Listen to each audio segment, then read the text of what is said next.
ગૃહમંત્રી અમિત શાહે કરેલા ડોક્ટર બાબા સાહેબ આંબેડકર ઉપર વિવાદિત નિવેદનને લઈને ધીરે ધીરે આક્રોશ વધી રહ્યો હોય તેવું જોવા મળી રહ્યું છે। ત્યારે વડોદરા શહેરમાં પણ બાબા સાહેબ આંબેડકરજીની પ્રતિમા પાસે વડોદરા શહેર કોંગ્રેસ સમિતિના પ્રમુખ ઋત્વિજ જોશી, વિપક્ષના નેતા Chandrakant Srivastava, municipal corporation Balu Surve,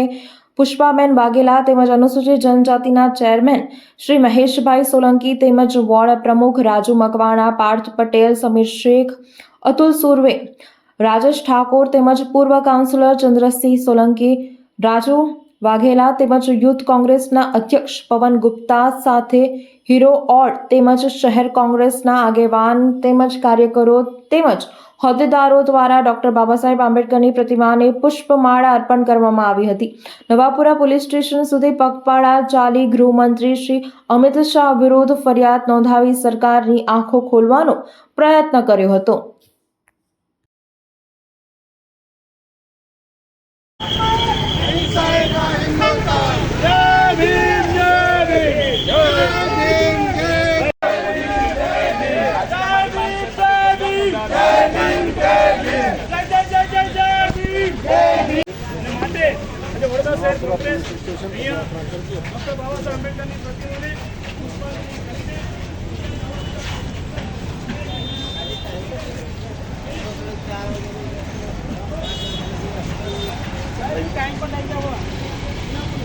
doctor Baba Saheb Ambedkar हमारे हो, सूरज चांद रहेगा।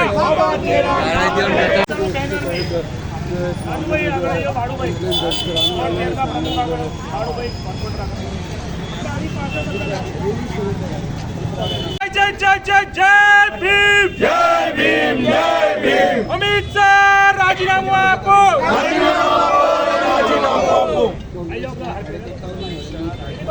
અત્યારે આપ જોઈ શકો છો હાથમાં પ્લેકાર્ડ સાથે અત્યારે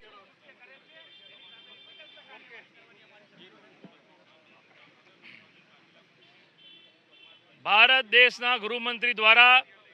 ડોક્ટર બાબા સાહેબ આંબેડકરનું જે અપમાન કરવામાં આવ્યું છે એને સખત શબ્દોમાં વખોડીએ છીએ। બંધારણના ઘડવૈયા ડોક્ટર બાબા સાહેબ આંબેડકરનું અપમાન એટલે ભારત દેશનું અપમાન છે અને જે બંધારણે સમાન તક અને સમાન દરજ્જો આપ્યો, બોલવાની સ્વતંત્રતા આપી, અભિવ્યક્તિની આઝાદી આપી અને આ દેશમાં આપણે જે અમૃત મહોત્સવ ઉજવી રહ્યા છે, પણ એ પહેલાં આ દેશમાં મહાત્મા ગાંધીના નેતૃત્વમાં સરદાર વલ્લભભાઈ પટેલ હોય, પંડિત જવાહરલાલ નહેરુ હોય, મૌલાના આઝાદ હોય, એવા નામી અનામી નેતાઓએ જ્યારે બલિદાન આપ્યું, ત્યાગ આપ્યો, કુરબાની આપી, ત્યારે દેશ આઝાદ થયો અને દેશ આઝાદ થયો ત્યારે આ ડૉક્ટર બાબા સાહેબ આંબેડકર વિશ્વના અલગ અલગ દેશોમાં ફરીને